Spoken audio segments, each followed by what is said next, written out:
Good evening everybody and welcome back na naman sa ating channel. Nandito naman po Expat Update at mag-update naman tayo ng ating mga nakakalap na mga pangyayari dyan sa Pilipinas. Ito, ating pakinggan tong si Manong Chavit. Merong mensahe sa kanyang kapwa Ilocano kay BBM. Pinamagatan niya itong you should be ashamed of yourself, Mr. President. Ayan. Mamaya na tayo mag-react dito. Panoorin muna natin kung ano yung mga sasabihin niya dito. Kasi hindi ko pa napapanood to. Sa totoo lang. So, pasok. Sabi, Manong. My fellow Filipinos, I speak to you today as a Filipino who has dedicated my life to public service and loved this country too much to stay silent. I once believed our nation was finally rising, only to see corruption pull it back down again. Our people are struggling. Prices are high. There is flooding everywhere and billions are being lost to corruption. This flood control scandal is the biggest corruption scheme I have witnessed in my entire life, having seen 8 presidents lead this nation. This is an obvious, well-orchestrated scheme created by this administration to exploit the country's national budget for personal gain. The floods have only worsened during Marcos Jr. administration. Why? Because there was never a master plan for flood control. Only scattered projects approved anywhere and everywhere, without coordination, flood mapping studies, or honesty. Worse, our farmers' crops keep getting destroyed because a dike meant to protect the river failed. Family homes continue to be washed away by flash flood, and our children, the poor, and the entire nation is paying this price. The Pbbm administration has invested ₱500 billion in flood control alone. More than 9,800 flood control projects have been built, but why do the floods keep getting worse? Let us speak plainly. Public funds are not released easily. There is a process, and at the very top of that process sits one man, the President of the Republic of the Philippines. Every year, before Congress sees any line item, the President reviews and approves the National Expenditure Program, the NEP. That is the master plan of where our money will go. Without his signature and approval, it cannot move forward. The Department of Budget and Management, or DBM, then prepares and releases the funds with the President's approval. The Department of Public Works and Highways, DPWH, who also takes orders from the President, implement the project. These are not independent agencies. They follow the President's direction and instruction. And when Congress debates the budget and send it back to Malacanang, who signed it into law? The President himself. He approves the General Appropriation Act, or GAA, with full knowledge of its content. So when the Congress and Senate inserted $450 billion in public work funds and Marcos Jr. vetoed only $29 billion, it means he personally reviewed the remaining ₱421 billion in infrastructure. It is also means he conferred with his first cousin Speaker of the House of Representatives, Martin Romualdez. He also chairs the Cabinet Cluster of Disaster Preparedness and Infrastructure, which means he should be leading the creation of a genuine, science-based national flood control plan. He is responsible for the long-term plan of his own Build Better More program. But instead, it has turned into Build More, Waste More. Every major flood project, every rehabilitation program, every large-scale public works, all of it passes through his desk. He reviews every plan and approves every peso. So tell me, how can anyone say, I don't know? How can he say, you should be ashamed of yourself? Perhaps it is you that you should be ashamed of yourself, Mr. President. Filipinos' hard-earned pesos have disappeared into flood controls projects like ghosts. Who carries the ultimate responsibility? It is not the officials, not the engineers, not the contractors. It is the President who holds the power and the trust of the nation. Corruption has been allowed to flood every agency of his government. It is a failure of leadership at the very top. What our President is doing is shifting the blame to others to save himself. That, ladies and gentlemen, is called a weak leader. Let me ask this simple question. Why is the ICI, the Independent Commission on Infrastructure, not investigating Ilocos Norte? Did you know that majority of the flood control projects in Ilocos Norte are contracted to either the Discayas or the newly elected Lawag mayor, handpicked by the President himself? Almost 4 billion pesos has been funneled to this mayor, who is their favorite contractor since Bongbong administration. Why is this not being flagged? The controversial Discayas themselves have 2.7 billion flood control projects that are paid in advance, with some uncompleted in Ilocos Norte. Why are the investigations skipping Ilocos Norte? The clearest example of how corruption hides under political protection. If he is doing this in his own province, then there is no doubt he is doing this to the rest of the country. I challenge you, Mr. President, to order your so-called independent body, the ICI, to begin this probe in your own province of Ilocos Norte. Prove credibility first before diverting blame to others. I challenge the youth and the religious group to accompany the ICI in their investigation of Ilocos Norte.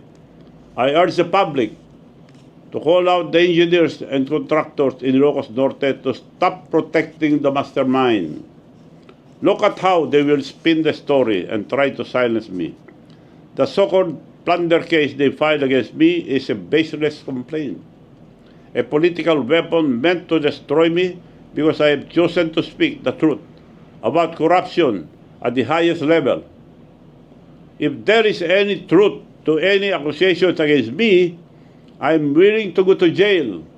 I am a man of one word. The complainant of this plunder case, Attorney Tilly Cordero, who has a record of being suspended for 6 months by the Supreme Court for violation of the Code of Professional Responsibility, or CPR of lawyers. She even came to my house asking for money, proof of pictures which I will post publicly. She is the first cousin of the mayor I defeated in Narvacan, Mayor Edgardo Zaragoza, the most corrupt mayor that Ilocos has ever had. For 33 years that he and family were mayors, there has been no progress, no new municipal building, no new market, and barely any infrastructure except ghost project. This mayor even had ghost farmers to convert public funds to the mayor's pocket.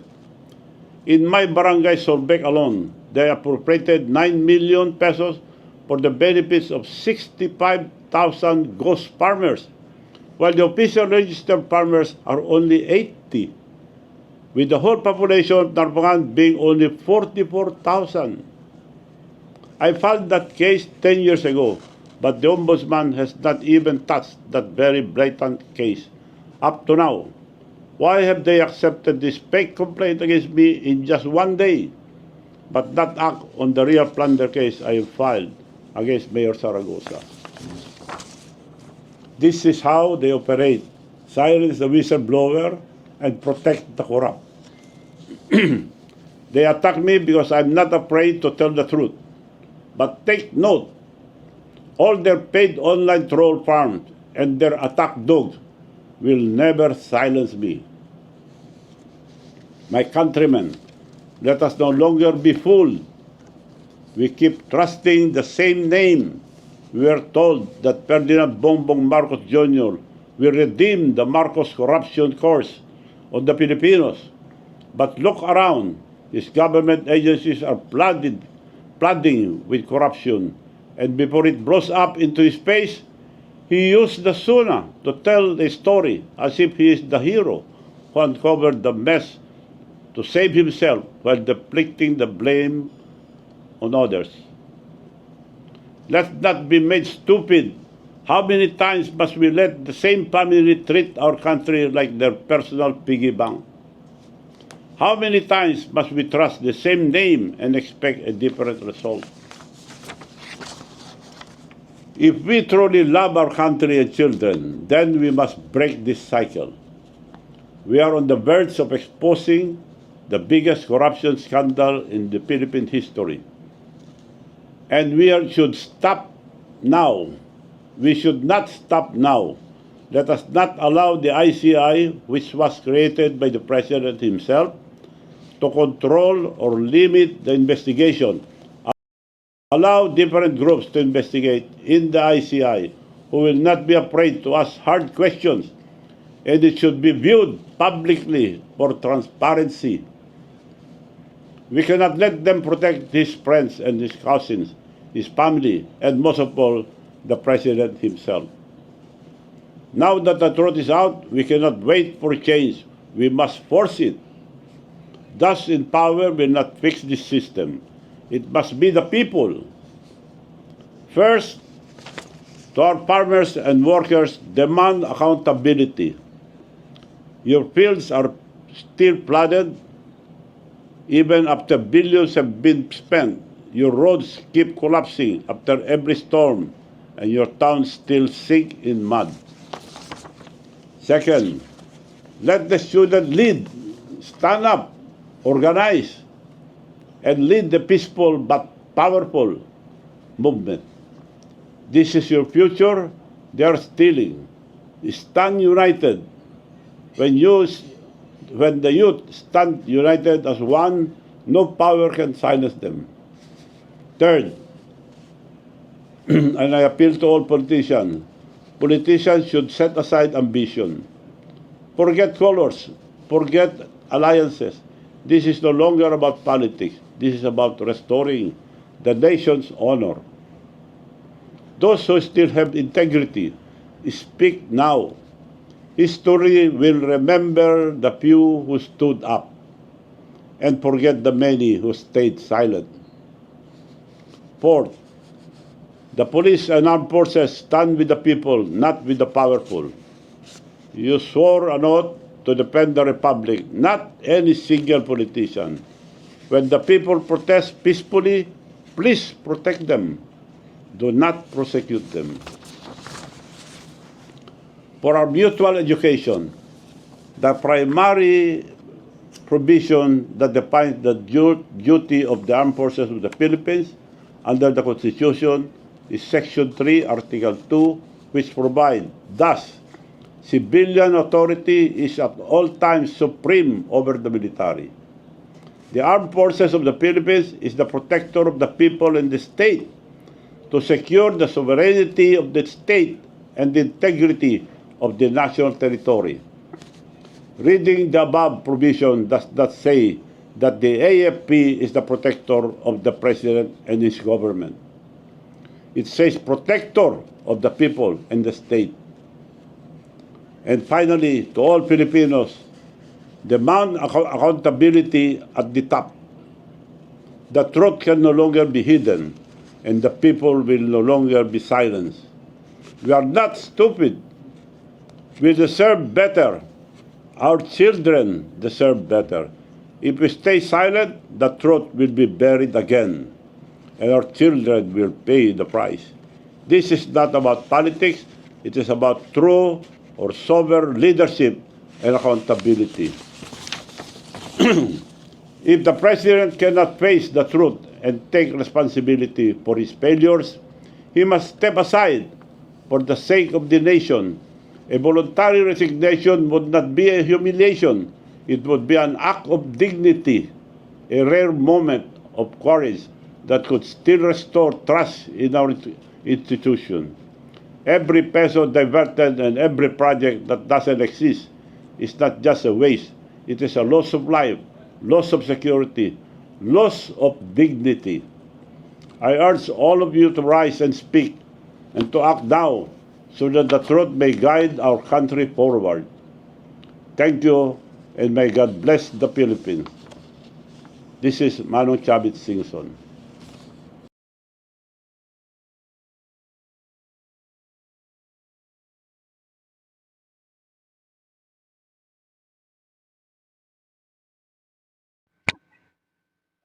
Talagang yung laban ni Manong Chavit Singson dito ay talagang ito seryoso na talaga to. Kasi hindi na niya makayanan din yung mga nangyayari. At saka yung AFP natin, parang nagpapahiwatig na. Hindi natin alam kung ano ang kanyang plano. Susunod na lang tayo sa Agos. Pero itong nangyayari nga, ito sa akin lang sa nangyayari, may panawagan din tong si nanawagan tong si Madam Claire, no? Auntie Claire, nananawagan daw na makipagtulungan daw ang mga Pilipino sa ating presidente. Anong klaseng tulong ang magagawa natin? Na ang alam kong may tutulong natin is magprotesta tayo. Kasi yun ang kayang gawin ng Pilipino. Kasi sino ba ang nagdi-decide yan?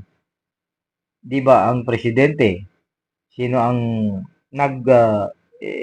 kumbaga ikaw ang kapitan ikaw ang kapitan ng barko, kumbaga.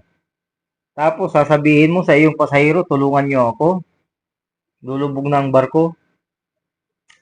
Hindi mangyayari yun. Dahil dapat sagipin mo sasagipin mo hanggang sa kahuli-hulihang pasahero. At kung sakaling lumubog ang barko, kasama ka na doon bilang isang kapitan. Di ba? Napanood niyo yung Titanic? Oh. Yung Titanic, di ba? I-relate natin. Yung Titanic, anong ginawa ng kapitan? Iwan na lang doon sa loob ng barko habang lumulubog na yung barko. Pero, iniligtas yung mga tao na hanggang sa kahuli-hulihan na mga pasahero. Pero inuuna pa rin, nakita nyo yung pagkakaiba din. Inuuna pa rin yung may mga mayaman, may mga kapangyarihan, may mga sinabi sa buhay kaysa doon sa mga mahihirap na mga pasahero. Ganito rin dito sa Pilipinas. Ganyan na ganyan din. Nakita nyo ngayon yung investigasyon sa flood control. Halos parang gusto na nilang itigil. Kasi eto totoo lang yung ICI na yan sabihin na natin yung ICI na yan. Isang malaking budol na naman sa atin itong ICI na ito. Kasi alam nyo kung bakit. Unang-una, ayaw nilang i-public yung kanilang investigasyon. Sila lang. Tapos marami pa silang mga dahilan na para daw hindi maapektuhan yung kanilang investigasyon, etc. chuchu, kung ano-ano man dyan. Hindi nila naiintindihan yung hinaing ng taong bayan. Ang hinaing ng taong bayan, isa publiko ito para malaman kung sino talaga yung mga gumawa ng mga katarantaduhang ito. Ang mahirap dito, na kuryente. Na kuryente ang ating Pangulo. Oh, balik tayo doon sa ICI na yan. Yung ICI, kung bakit walang kwenta ka. Walang kakwenta-kwenta. Alam niyo kung bakit? Una dyan, niwala silang mga pang-contempt power. Di ba? Halimbawa, mga diskaya, sabihin na natin mga diskaya. Umayaw na yung mga diskaya. Wala silang magawa na hindi na nila maimbitahan. Dahil bakit? Wala silang power eh. May power lang sila para kumbaga duplication lang sila. Kasi kung ano yung ginagawa, kaya naman ombudsman. Ombudsman, iba din naman ang ginagawa. Kaya yung mas malakas pa syempre ang yung Senate Blue Ribbon Committee dahil kahit pa paano lumabas na lahat ng mga halos lahat lumabas na. Konting-konti na lang. Yung pinaka-mastermind talaga. Uh, Kasi maganda yung natutuntun natin. Tatlong hearing pa lang yun eh. Yung kay Senator Marcolito, pangatlo yata yung hearing yun nung maalis siya eh. Bago siya maalis eh, nakapagsalita na yung mga diskaya dahil sa sa kanyang sa galing ni Senator Marcoleta na kung paano sila magagamit at siyempre pag ginamit mo ang isang tao kailangan meron siyang benepisyo na makukuha rin. Hindi yung gagamitin mo yung tao na walang mapapala. Gaya ng ginawa niya napapayag niya ang mga diskaya na magsalita dahil sa kanyang ipinangakong witness protection program na ipinaglalaban niya. Kasi ang problema dito kay anong dating DOJ, gusto niya balikan kaagad, restitution kaagad. Ibabalik ng mga diskaya kung sakali. Oh, ano ang ibabalik nila dahil under investigation pa. Hindi nyo nga alam kung magkano ang nakulimbat o napunta sa kanya. Hindi tayo nagsasabi dito na pinoprotektahan natin ang diskaya or hindi natin sinasabi na hindi accountable ang mga diskaya o mga hindi guilty ang mga diskaya. Kundi inaano lang natin kung ano yung nasa batas na sinasabi ni Senator Marcoleta na dapat ang restitution is sa kasunod. Pagka lumabas na lahat tong mga ito na nahuli na yung mga napalabas na lahat ng mga sangkot dito na pinaka-mastermind, saka doon ang investigasyon sa mga restitution o anuman dyan, sa korte na yan ang magde-decide. Hindi yung mga magaling na magagaling na mga kung sino man dyan. Tapos ang balita nga natin pinagkukuha na yung mga sasakyan nila. Siguro kung may mga kuwan sa custom, maaari nilang kumpiskahin yun. Pero yung sinasabi nilang ibabalik nila, hindi pa natin alam kung ano yung ibabalik nga eh. Kaya nga ang problema dito, yung si Bendalo. Kaya ito, yung ICI na yan, talagang isang malaking budol na naman. Tingnan nyo ang nangyari nabudol tayo sa flood control. Ipinalabas ang flood control. Yung mga pinagkikita pa yung mga pinuntahan pa ni Presidente yung mga ghost project. Pinagdudurog sa kanyang mga kamay yung mga simento na substandard. Yan. Tapos, siya rin ang nagpalabas. Siya rin ang nanguna. Tapos, siya rin ang magpapatigil. Ganon. Kasi hanggang dito lang tayo. Hanggang sa saldi ko lang tayo. Huwag na tayong lalampas doon. Ganon. Tapos, hindi nyo pa kayang pauwiin. Mahali, hindi natin alam. Pero, may hinala nga tayo bilang sambayanang Pilipino. May hinala tayo na talagang hindi nila pauuwiin yan. Kasi, hahalupay lahat. So, hanggang dito na lang at medyo humahaba na yung usapan natin. Baka mamaya malampasan ko pa yung sinabi ni Congressman Chavit Singson, mas mainam na putulin na natin dito. At kung hindi pa kayo nakaka-subscribe sa ating channel, andyan lang po ang subscribe button at pakiclick na rin yung notification bell para lagi kayong updated sa ating mga videos. Shukran. Assalamualaikum warahmatullahi wabarakatuh.